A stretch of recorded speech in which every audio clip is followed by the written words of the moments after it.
Hey guys, Sims Jeep here. I'm at the point now where I'm getting ready to start the work on my basement bathroom project, and I figured I'd bring it along for the ride. Essentially, I'm at the starting point for this now. All I really did was frame out the walls. I'll give you a quick walkthrough here. This is essentially going to be the door coming in. Alright, you're going to walk around this corner here. This is going to be a closet that is going to have the sewage ejector pump in the floor. Right here I'm going to have the sink vanity. The toilet's going to be over in this corner. And on the other side of this wall is going to be a 42-inch shower. Alright, basically, like I said, I'm going to have the pump in the floor right here. Sewage is basically going to pump out of this up the wall, and as you can see here, I already tied into the main for the house. That is a 2-inch PVC that all I really did right now is just cap it off to stop the sewer gases from coming in. That goes around and is tied into my 4-inch main for the house, which runs down behind this wall out to the septic system.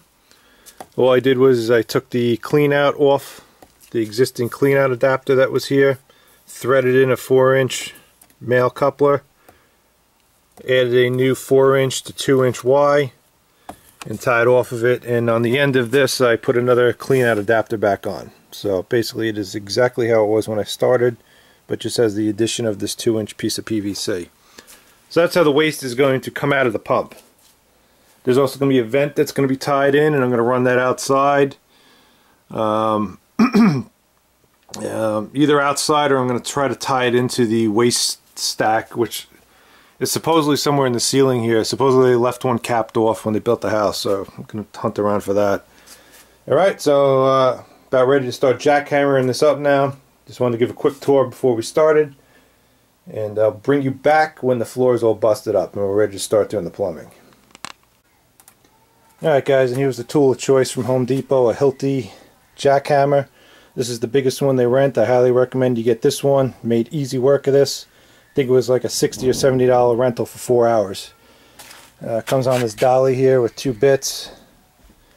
And I'll show a little more detail about this when I get back. I want to go return it before I get banged for the full day, but here's all the concrete I busted out. It was like a 3 or 4 inch slab. It wasn't that bad. You can see there. And I started roughening some of the pipe, but like I said, I got to get this back before I get charged for the whole day. Got a big old pile of sand. I got the pit in the ground, and like I said, I'll give a little more detail this coming up next. But here's the gun I rented, the jackhammer rather. Much easier than doing this by hand. Okay guys, before I go ahead and show you the work I've done so far, I just wanted to give you a quick side shot of the excavation that's involved with this project. As you see here, I got 2 small piles of sand, and I also have a pile of busted up concrete over here. So yeah, just keep that in mind when you do this project. You're probably going to have to haul some of this stuff away because it's not going to fit all back in the trenches, obviously, with the piping. Alright, I got most of the, I got all the in-floor plumbing roughed in. I'll show you that now. Got the pit here. Side of the pit has a 4-inch piece of PVC stubbed out into it.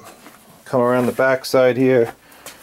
I transition over to 3-inch PVC with a 4:3 reducing collar. Got a 3x3x2 Y here, which elbows up into the wall. Double sanitary tee. Right side of this is going to serve the bathroom sink, so a P-trap here. The left side, this reduces down to 1.5 inches.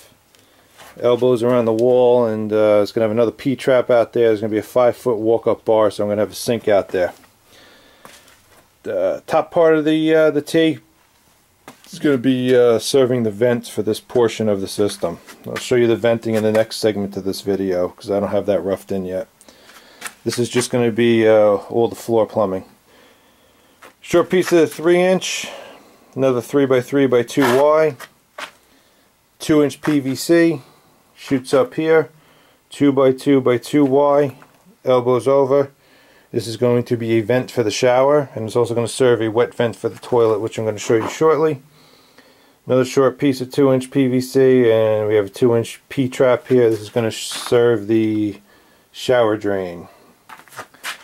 Coming back over here, off this other Y, piece of 3-inch PVC, elbow.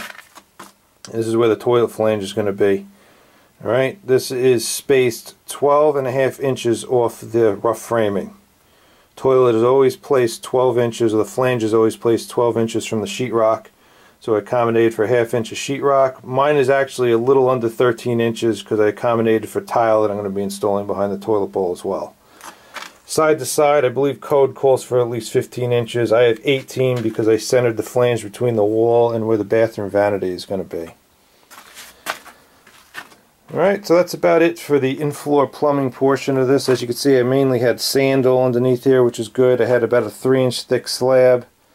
I'm going to go ahead and backfill all this with sand. I'm going to make sure that all my pitching is proper still with this. Right now I have at least a 1/4 inch in all spots of pitch down to the pit.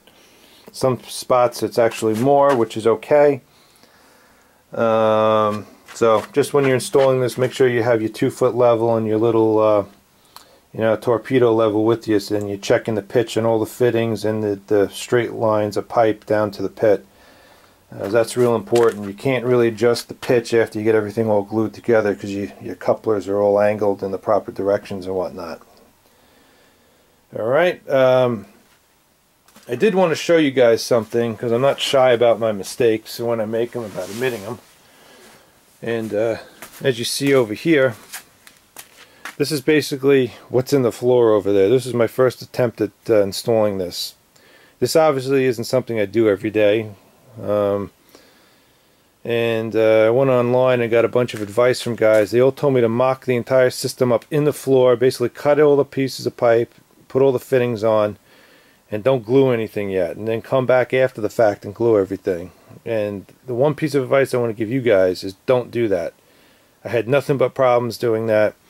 When I started assembling everything or taking it all apart to glue it, nothing was lining up correctly anymore. All the toilet vent and the P-trap for the shower started rotating on me. They weren't perpendicular to the floor anymore. The flange was off the floor about at a 15 or 20 degree angle, so that wasn't right. And after I got everything all glued up, I kind of stared at it for about an hour and made the decision to run over to Home Depot and just buy a bunch of new fittings and redo it, because this is never going to be like this ever again. I'm never going to have access to this stuff once it's concreted and tiles installed in the bathroom. The last thing I want to have to worry about is having a problem under here. So figured 30-40 bucks extra now just to redo it was well worth it. And like I said, my second attempt at it went really well.